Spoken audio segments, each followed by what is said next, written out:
Assalamualaikum warahmatullahi wabarakatuh. Saya Ustazah Kafa Azarah dan Eniat Hawiyah dari KPI 4A.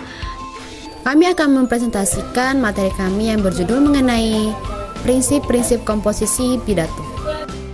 Saya akan menjelaskan tentang komposisi pidato. 1. Ada kesatuan atau unity. Komposisi pidato yang baik harus merupakan kesatuan yang utuh dalam hal isi, tujuan, dan sifat. Dalam isi harus ada gagasan tunggal yang mendominasi seluruh uraian, yang menentukan dalam pemilihan bahan-bahan penunjang. Lalu yang kedua ada tujuan. Adapun untuk tujuannya adalah menghibur, memberitahukan, dan mempengaruhi. Misalnya dalam pidato, boleh menambah humor selama itu menambah daya tarik pendengar. Yang ketiga ada sifat. Nah, sifat pembicaraan seperti informal, formal, serius, anggun, bermain-main harus konsisten.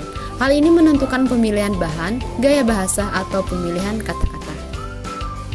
Kurangnya kesatuan akan menyebabkan pendengar menggerutu seperti bertele-tele dan tidak jelas apa yang dibicarakan. 2. Pertautan atau koherensi. 1. Pertautan menunjukkan urutan bagian satu sama lain. 2. Pertautan menyebabkan perpindahan pokok satu kepada pokok lainnya agar berjalan dengan lancar. 3. Tidak adanya pertautan akan menimbulkan khalayak tidak mampu atau tersendat-sendat untuk menarik gagasan. Untuk memelihara pertautan dapat digunakan 3 cara. Yang pertama, ungkapan penyambung. Misalnya, karena itu, jadi, selain itu, hal penting lainnya, tetapi, dan lain sebagainya.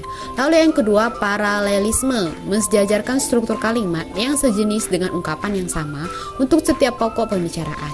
Misalnya, pemuka pendapat memiliki 4 ciri. Ia mengetahui lebih banyak, ia berpendidikan lebih tinggi, ia mempunyai status yang lebih terhormat dibandingkan dengan anggota masyarakat yang lain. 3. Gema atau eko, yaitu gagasan dalam kalimat terdahulu yang diulang kembali pada kalimat baru.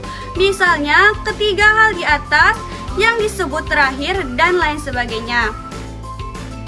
Lalu untuk yang terakhir adalah titik berat atau empasis.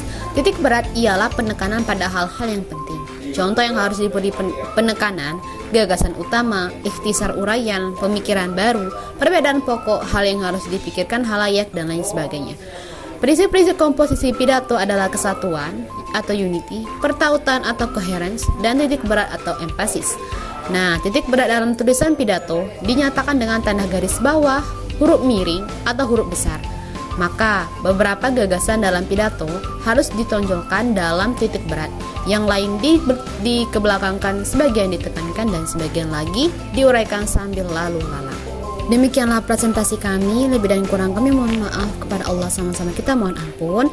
Kami akhiri dengan Assalamualaikum warahmatullahi wabarakatuh.